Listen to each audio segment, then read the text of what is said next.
Hello शिक्षक साथियों, नमस्कार। आपने देखना शुरू कर दिया आपका अपना YouTube channel DS Mishra official, और आपके अपने चैनल पर एक नए वीडियो के साथ आपका अपना हार्दिक स्वागत है। और अभी का जो वीडियो लेकर के आया हूं वह संबंधित होगा कि सक्षमता परीक्षा उत्तीर्ण जो 1,87,000 शिक्षक साथी हैं सक्षमता प्रथम फेज में, और सक्षमता द्वितीय भी जो 85,000 शिक्षक परीक्षा देने जा रहे हैं, इनके सहित जो बीपीएससी से बहाल इत्यादि सभी कोटि के सभी संवर्ग के शिक्षक हैं, उन सबके स्थानांतरण और पोस्टिंग को लेकर के जो नया अपडेट आ रहा है शिक्षा विभाग से, उस अपडेट को लेकर के आया हूं। और साथ ही साथ आप जान रहे हैं कि सभी संवर्ग के शिक्षकों के स्थानांतरण और सक्षमता उत्तीर्ण शिक्षकों के पोस्टिंग को लेकर के शिक्षा विभाग के द्वारा शिक्षा सचिव की अध्यक्षता में 4 सदस्यीय कमेटी का निर्माण किया गया था, और वह कमेटी किस फॉर्मूले पर काम कर रही है उसको आज के वीडियो में हम लोग समझने वाले हैं। तो आप जान रहे हैं कि पिछले 2 जुलाई को जो कमेटी का निर्माण किया गया था, इस कमेटी को 15 दिनों के अंदर में अपना रिपोर्ट सौंपना था, और इस कमेटी को ही वह फार्मूला नियम बनाना था कि कैसे सभी कोटि के शिक्षकों का स्थानांतरण होगा, पोस्टिंग कैसे होगी, स्थानांतरण और पदस्थापन का जो फार्मूला होगा वह क्या होगा। इस पर नीति का निर्धारण इस कमेटी को करके 15 दिनों में रिपोर्ट सौंपनी थी। लेकिन 2 जुलाई के बाद 15 दिन नहीं, 1 महीने 1.5 महीने के बाद भी अभी रिपोर्ट कमेटी ने नहीं दिया है। आसार ऐसे व्यक्त किए जा रहे हैं कि तुरंत ही कमेटी अपना रिपोर्ट सरकार को, शिक्षा विभाग को सौंपने वाली है। तो क्या रिपोर्ट में बना रही है और क्या अपडेट निकल करके आ रहा है, इन सभी बिंदुओं पर हम लोग एक एक करके बात करने वाले हैं। तो वीडियो आपके लिए महत्वपूर्ण होने वाला है, वीडियो में अंत तक बने रहेंगे। और यदि चैनल को अब तक सब्सक्राइब नहीं किए होंगे तो चैनल को सब्सक्राइब करके बेल आइकन को प्रेस कर लेंगे, ताकि आगे भी शिक्षा जगत एवं शिक्षकों से संबंधित जो भी लेटेस्ट अपडेट आए, जो भी आपके लिए महत्वपूर्ण वीडियो आए, उसकी सूचना सबसे पहले आप तक पहुंच सके। तो देखिए, हम लोग जान रहे हैं कि कमेटी के रिपोर्ट के कारण ही अभी तक शिक्षकों की पोस्टिंग नहीं हो रही है। जो सक्षमता उत्तीर्ण शिक्षक हैं, अप्रैल से ही उनके काउंसलिंग और पोस्टिंग की लगातार खबरें आ रही हैं, और लगातार डेट एक्सटेंड होते जा रहा है। अभी तक सक्षमता उत्तीर्ण शिक्षकों के पदस्थापन को लेकर के कोई भी नीति का निर्धारण नहीं हो सका है। लेकिन अब जो विभाग ने शिक्षकों के स्थानांतरण और पदस्थापन का फॉर्मूला तय किया है, उसको लेकर के यह जो प्रिंट मीडिया में खबर आ रही है उसका विश्लेषण हम लोग कर लेते हैं। तो कहा जा रहा है कि शिक्षा विभाग के सचिव बैद्यनाथ यादव की अध्यक्षता वाली कमेटी ने शिक्षकों के स्थानांतरण एवं पदस्थापन हेतु प्रस्तावित नीति का फॉर्मूला तय कर दिया है।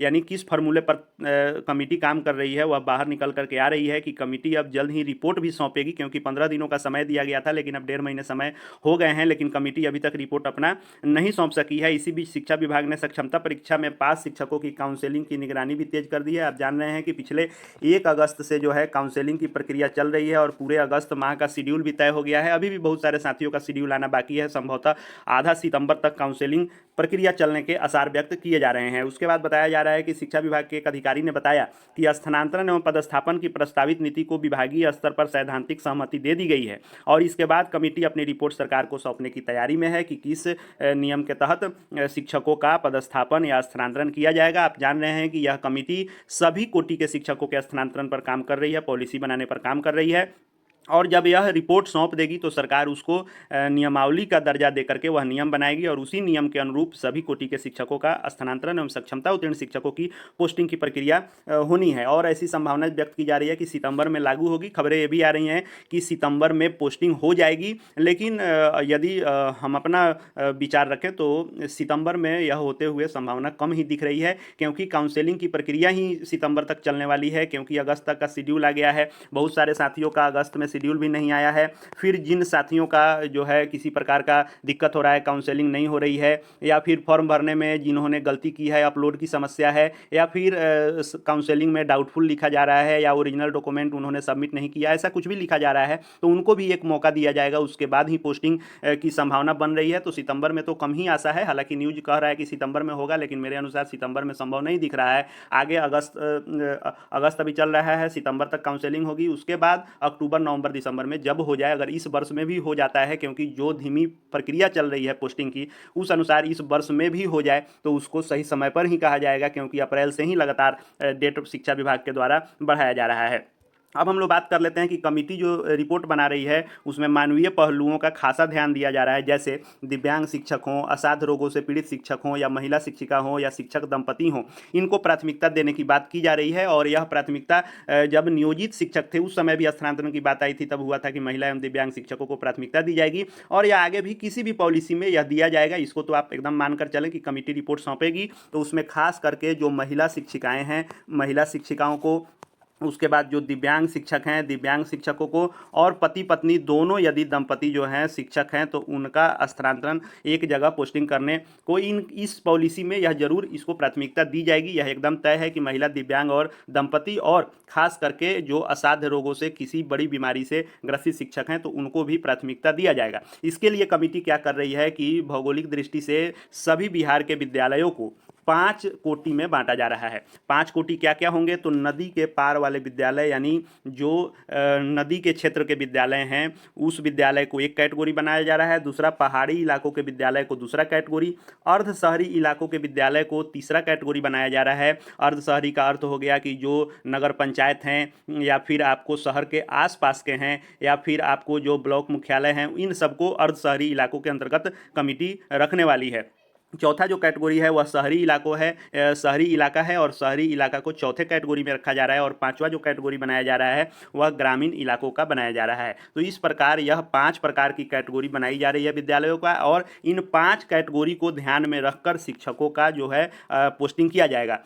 इसमें एक और बात निकल करके आ रही है कि जिन पुरुष शिक्षकों की उम्र 40 वर्ष से कम होगी उनको सुदूरवर्ती इलाकों में उनका पोस्टिंग करने का प्रावधान किया जा रहा है। हालांकि इस पर बहुत सारा विरोध भी है, और यदि ऐसा होता है तो यह मामला कोर्ट में भी जा सकता है। बहुत सारे लोग सोशल मीडिया पर भी लिख रहे हैं कि मामला को कोर्ट में ले जाया जाएगा, क्योंकि सक्षमता का जो नियमावली आया था उसमें कहा गया था कि आपके मेधा अंक के अनुसार आपको आपकी पोस्टिंग की जाएगी। लेकिन अब मेधा अंक को यदि साइड किया जा रहा है तो वैसे लोग जो सक्षमता परीक्षा में अधिक नंबर लाए हुए हैं तो उनकी आपत्ति होगी, और उनका अपने जगह पर आपत्ति करना भी वाजिब है कि अंक के आधार पर यदि कहा गया था तो उनको प्राथमिकता मिलनी चाहिए। कहा गया था कि शहरी विद्यालय उनको मिलेंगे जिनका सक्षमता में अधिक अंक आया है, मेधा के आधार पर शहरी और ग्रामीण इलाकों में पोस्टिंग की जाएगी। लेकिन यदि अब उम्र को इसमें रखा जा रहा है तो कहीं ना कहीं इस पर विरोध होना लाजमी है। लेकिन अभी भी मैं इस खबर को 100% श्योर नहीं मानता हूं, ना ही आपको श्योर करता हूं कि यह लागू होगा ही, क्योंकि कमेटी के अभी रिपोर्ट आने में देरी है।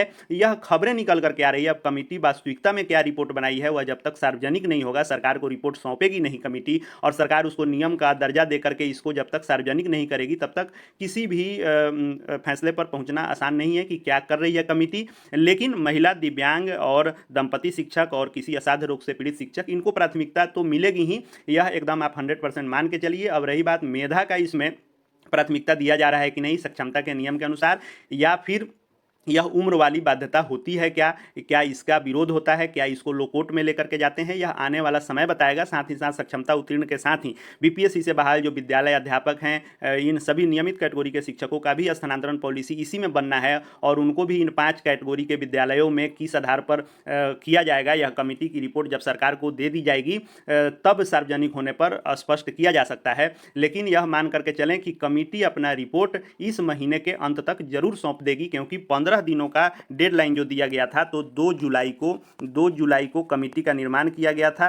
15 दिन का समय दिया गया था, तो 15 दिन 17 जुलाई को ही हो गया था। लेकिन अभी अगस्त हो गया है और अभी तक कमेटी रिपोर्ट नहीं दी है, तो संभावना है कि अगस्त के अंत तक कमेटी रिपोर्ट निश्चित रूप से सौंप देगी। अब उस नियम के आलोक में सरकार सितंबर में करती है कि अक्टूबर में, आने वाला समय बताएगा कि कब तक पोस्टिंग आपकी हो पाती है। लेकिन अभी जो लेटेस्ट अपडेट निकल करके आ रहा है वह यही न्यूज खबरों के माध्यम से निकल करके आ रहा है। अब आगे समय बताएगा कि कैसे पोस्टिंग होती है। जो भी लेटेस्ट एक अपडेट आएंगे आपके पोस्टिंग को लेकर के, शिक्षा विभाग शिक्षकों से संबंधित जो भी एक छोटी बड़ी लेटेस्ट अपडेट आएगी उन सबकी सूचना आपके लिए लेकर के आता रहूंगा। इसलिए चैनल से जुड़ जाएंगे, चैनल को सब्सक्राइब करके बेल आइकन को प्रेस कर लेंगे। साथ ही साथ हमारे Telegram channel DS Mishra official, जिसका लिंक इसके डिस्क्रिप्शन बॉक्स में है, उससे भी जुड़ जाएंगे। वहां भी आपको हर प्रकार की खबर का अपडेट, पीडीएफ इत्यादि जो भी आप यूट्यूब पर मांग करते हैं वहां पीडीएफ में उपलब्ध करवाता रहता हूं, ताकि आपको उससे सहायता मिल सके। इस वीडियो को देखने के लिए आपका बहुत बहुत धन्यवाद।